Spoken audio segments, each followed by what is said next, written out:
Yes, in this issue, social media often swansons the situation as it leads to polarizations and racial sentiments, especially when users leave provocative comments without understanding the true context of Haji Abdul Hadi Awang's statement.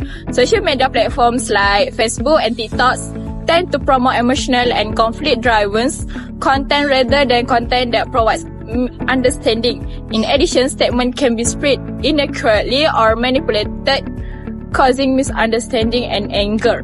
What makes it worse is that certain parties with vested interests use fake account or cyber troll to incite and divide the community for political gain. Yes, social media makes the issue worse because it often becomes a platform for spreading hate speech when comment section and live stream are filled with harsh arguments, racial insult, and religious prejudice that plant hostility among users. Sensitive statements like the one made by Haji Hadi Abdul Awang can easily be shared in an incomplete or out of context manner, leading to major misunderstanding in society. Furthermore, discussion on social media are often driven more by emotion and sentiment rather than facts, made worse by algorithms that favor provocative content, thus increasing racial polarization and tensions. In conclusion, social media can help the public understand this issue if used responsibly and ethically. However, at present, it more often become a factor of division and hostility when influenced by emotion on political agenda.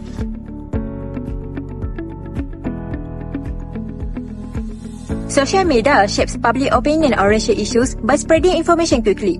Viral posts or videos like politicians talking about Malay privilege can trigger strong reaction, both supportive and negative. Algorithms often show one-sided content which reinforce stereotypes, but if used wisely, social media can promote understanding and racial unity. Also, people use social media for both educated discussion and spreading prejudice. Some users share facts, like academics explaining Bumi Putra rights, but many spread unverified content. For instance, short political videos without context can extreme racism and fuel hate. So social media has potential to educate but also to mislead and divide.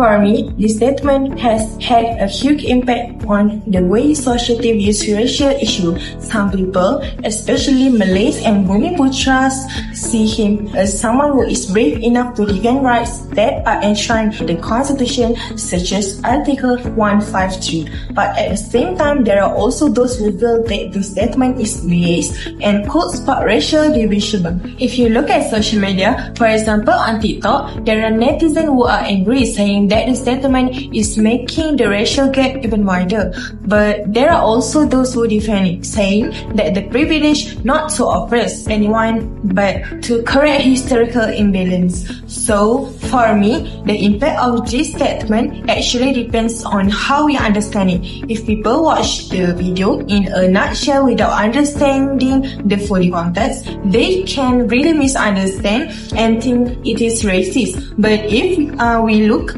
at the whole things and we understand the history of colonialism, why Bumi Putra right exists, then we will see the real purpose. It is not to last forever, but to achieve equality. The conclusion, this video does not necessarily instill racism, but it can be a tool to reduce misunderstandings between race if we are wise in handling the narrative.